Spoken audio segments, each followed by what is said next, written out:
It is my great pleasure to invite you to this extraordinary goddess tour in India. I put this together to give Westerners an opportunity to dive deeply into this culture that does truly honour the sacred feminine in all her different faces, her love, her gorgeousness, her fire, her wisdom. When you can open to particularly using some of the local spiritual practices, you can really get a whole body experience of these different faces of the goddess, if you like, within each of us. What is different about this tour is that our base is a still traditional Indian village, which was created around a great tantric master who moved into the area the middle of last century. The simplicity of being in this village, which has a number of different temples to both the sacred feminine and the sacred masculine. We're not around the clutter, so that we can dive more deeply into the experience. On a practical level, we pick you all up from Mumbai using an air-conditioned minibus with seatbelts.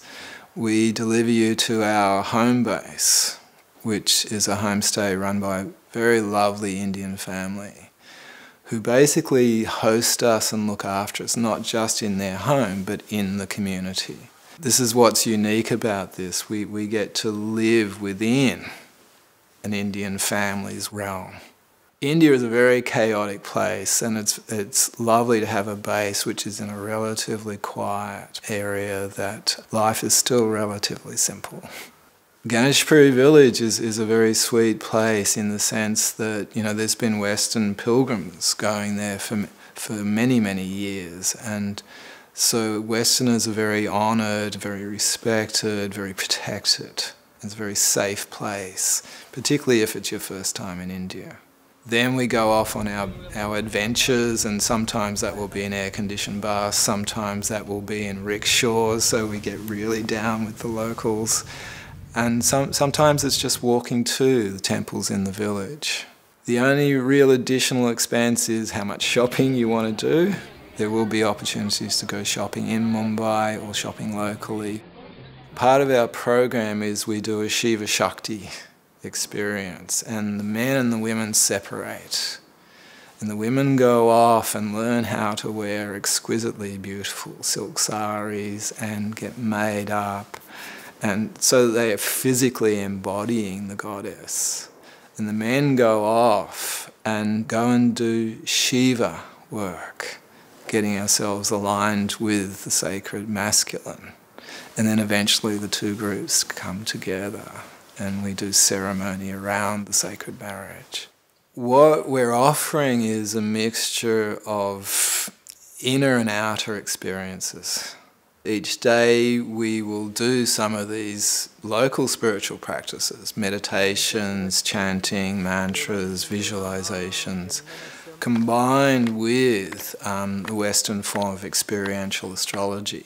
What is also unique about this tour is that we use all the best of group work processes to create this reservoir of safety and holding, so that we're all supporting each other's openings, healings, and liberation. That's preparation for then visiting the local temples.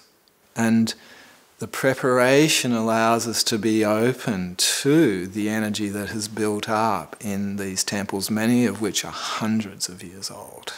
So we visit the goddess's temple and then we visit her consort.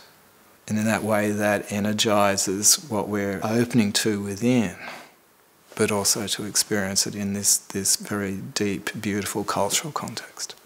And as people open up to that, we can have extraordinary kind of spiritual openings, we can have extraordinary heart openings, we can get more in touch with a level of wisdom and intelligence that can only come from the feminine.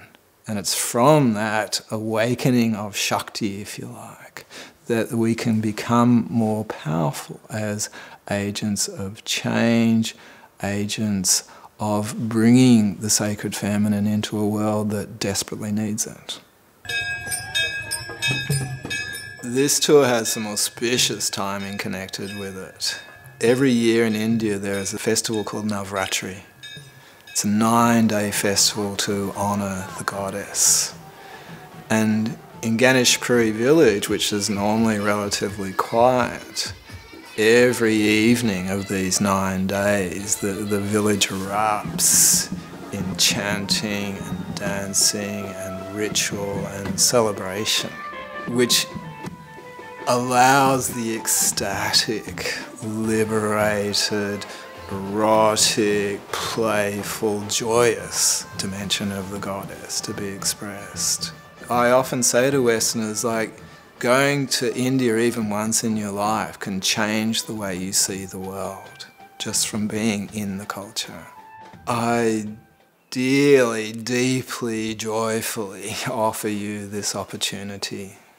These tours have been a long time coming, and those of you who know the different facets of my work, of everything that I have done, this is the thing that brings me the most joy. And I want to very much be able to share that with you, both on an inner level, but also to, make the most of this extraordinary place that India provides for us.